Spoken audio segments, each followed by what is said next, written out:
protesting on an empty stomach. Any number of political and social factors underpins the current unrest in Egypt, and as always, economics figures in. The upheaval has shined a light on two serious problems facing the country. Most jobs pay too little, and most food costs too much. The primary reason for rioting and civil unrest in Egypt has been a huge run-up in food costs in recent months. According to the Food and Agriculture Organization of the United Nations, the worldwide food price index is at an all-time high, surpassing its 2008 peak, when skyrocketing costs caused global rioting and pushed as many as 64 million people into poverty. The price of oils, sugar, and cereals have all recently hit new peaks. And those latter prices are especially troubling for Egypt, as the world's biggest importer of wheat. Egyptians are particularly vulnerable to increases in food prices because they spend an unusually high portion of their income on food, according to a recent Credit Suisse survey. Food inflation is a specific issue in the country, the report notes, having reached over 20% amongst the highest rates globally. Egyptians spent more on food than respondents in any other emerging economy surveyed in the report, about 40% of their monthly income, versus about 17% for Brazilians and about 20% for Chinese and Saudi Arabians, for instance.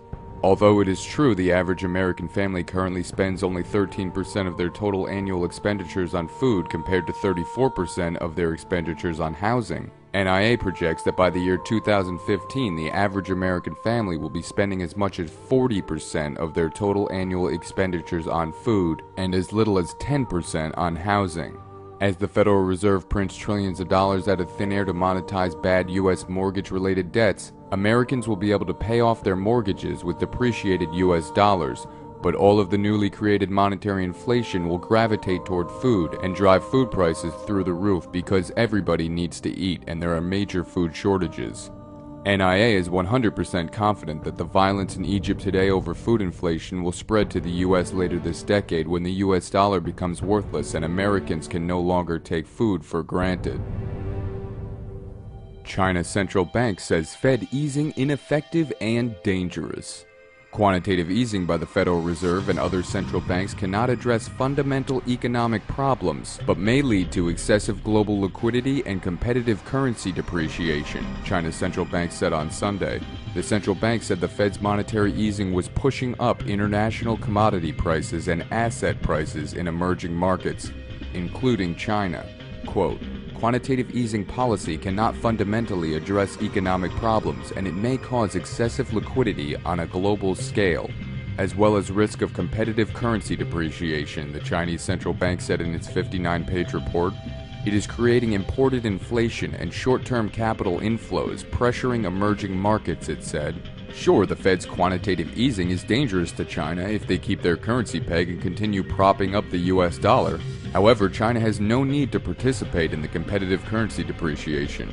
When China finally decides to pull the plug on the U.S. dollar and U.S. economy, which is currently on life support, the value of the yuan will go through the roof and the Chinese will buy up all American assets for pennies on the dollar. Say hello to Mr. Wang, your new boss at McDonald's. He's proud to introduce the new McSushi sandwich as part of a new $1 million value menu.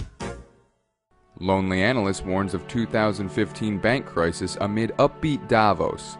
As politicians, executives, and financiers networked at parties and panels last week in Davos, Switzerland, Barry Wilkinson was in a nearby hotel warning that a 2015 financial catastrophe may be looming. The fundamentals haven't been addressed at all. The things that caused the previous crisis, loose monetary policy, and trade imbalances, they're actually bigger now than they were then. In the caste system of the World Economic Forum's annual event in the Swiss ski resort, Wilkinson was at the bottom rung, with an identification badge that denied him access to most sessions and stories. His message clashed with the optimistic tone of many at the center of the meeting who were eager to emphasize the progress made after 2 years of hand-wringing in the wake of the 2008 financial crisis. NIA agrees with Wilkinson and warned in March of last year that rising interest payments on our national debt, along with increased government health care and entitlement spending, will just about guarantee that the U.S. will see hyperinflation by the year 2015. The loneliness Wilkinson is experiencing in Davos is similar to the loneliness all NIA members are experiencing in the U.S. As NIA members continue to become educated to the truth about the U.S. economy and inflation, most of our friends still have their heads in the clouds, wasting away their days watching American Idol and Jersey Shore when they should be working to accumulate precious metals and begin their own food storage. Unfortunately, most of our friends won't wake up until the rest of the herd does, and at that time they will likely flock like sheep to $5,000 per ounce gold and $500 per ounce silver. Even more millionaires defaulting on mortgages.